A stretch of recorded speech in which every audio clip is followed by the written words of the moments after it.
Assim, a gente cansou de fazer críticas ao Diniz aqui.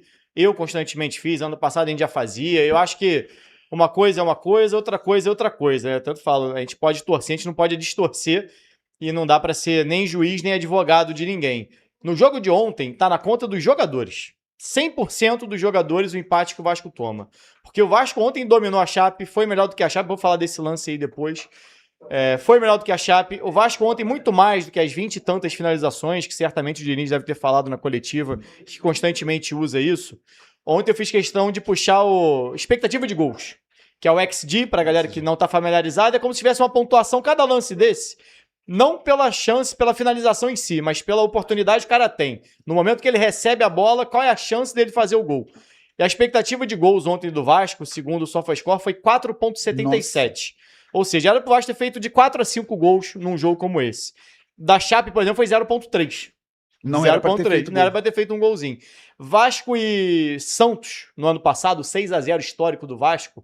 A expectativa de gols do Vasco foi 2,7. O Vasco fez 6-0. Triplicou. O Vasco ontem, assim, jogou. Foi 2,3, na verdade. O Vasco ontem teve mais que o dobro de chance. Essa chance do Brenner é um absurdo, assim. Não é que o Brenner seja ruim, e assim, acho que vai ter muito disso, assim, vai ter a cobrança em cima do Brenner, natural, segundo jogo dele, e assim, praticamente o primeiro, assim, que ele teve 5 chances muito claras e acaba desperdiçando. Mas o Coutinho perdeu o gol, o Puma perdeu o gol um pouquinho antes dele fazer o gol, o Piton perdeu o gol, o Gomes perdeu o gol, sim, o David perdeu o Coutinho, perde, ó, sem goleiro, praticamente dá um chutezinho ali meio fraco e tal, em cima do zagueiro. Então o Vasco brincou de perder gols ontem, dominou a Chape até os 38 do segundo tempo. Quando a Chape se soltou um pouquinho mais, entrou o Marcinho. Acho que a Chape, inclusive, foi muito comedida, assim, respeitou muito o Vasco. O jogo inteiro permitiu o Vasco fazer o jogo que é de interesse do Diniz, de ter a posse de bola, jogar no campo ofensivo. O Vasco encaixou a marcação mais alta, o Vasco conseguiu construir contra uma defesa de bloco fechado.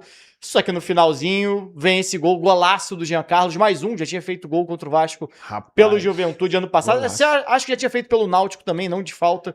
Mas o Jean Carlos já é velho, conhecia o torcedor do Vasco lá em 2021, Série B, ele comeu a bola pelo Náutico. O Náutico chegou a ser líder da Série B naquele ano e tal, e o Jean Carlos jogando muita bola, ele e o Vinícius. Torcida do Botafogo pedia direto, época das Vasco vacas também, magras. sim. Botafogo jogou contra o Náutico na Copa do Brasil. Nas lives era o tempo todo. E o Jean Carlos do Náutico.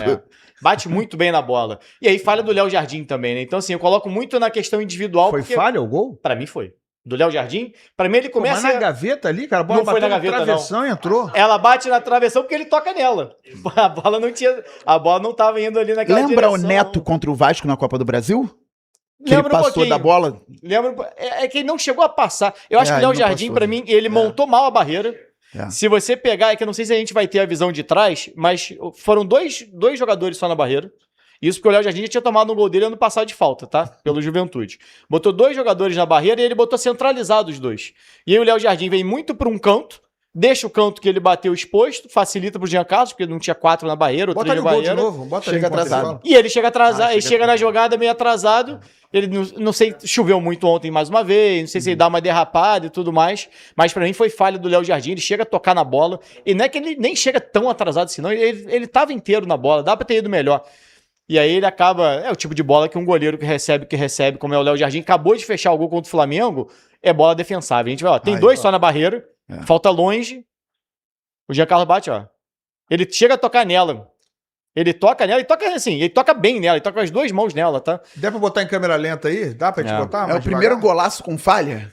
Tem falha e é golaço, porque é bonita a batida, é muito assim, bonita. Eu não vou dizer que é um frango do Léo Jardim, mas é uma bola defensável. Pro goleiro do nível dele, é uma bola defensável. Cara, assim. mas é bem difícil essa bola, né? Pô, mas a bola Eu vem de entendi o que muito você tá longe. falando. Assim. Pra mim, ele erra já na montagem da barreira, assim, quando ele bota 2 jogadores. Pô, mas é uma E ele fica muito... É porque aí a gente não consegue ver a posição que o Léo Jardim tá. Ele tava muito longe. Ele tava muito longe daquele canto. Ele tava muito no outro canto aqui.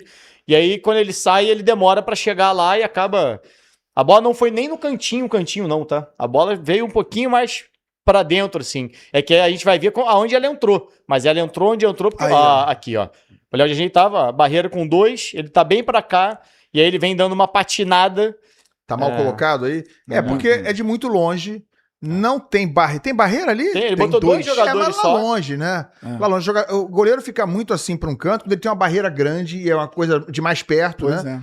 Eu não sou goleiro, né? Especialista em armação de barreira. Mas dá a impressão que ele tá muito pra cá, realmente, né? E assim, e ele não protege o canto onde o Jean Carlos vai bater.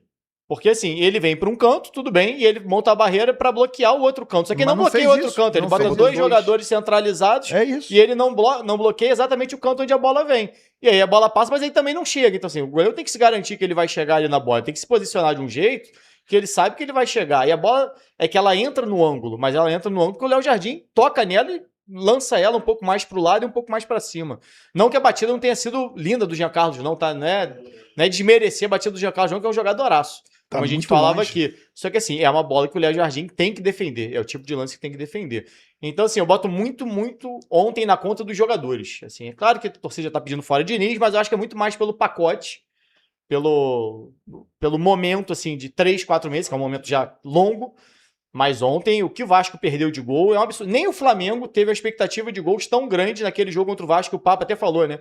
Foi a maior goleada de 1-0, mas foi a maior goleada de 1-1 que teve, porque o que o Vasco perdeu de oportunidade, só o Brenner foram 5. Foram Olha 2 aqui. na trave, uma delas na trave sem goleiro, e na volta ele chuta com o goleiro caído e também perde. O Coutinho fura essa bola de direita, depois ele bate muito fraco. O Coutinho teve umas 3 chances assim, que ele acaba finalizando muito mal assim também. Então, assim... Ontem o Vasco sentiu muita falta de Rayan e Verratti, tá? Pra definir o jogo, o Verratti, essa bola do Brenner. Olha. Linda bola do Coutinho, o Brenner cara a cara. Não dá.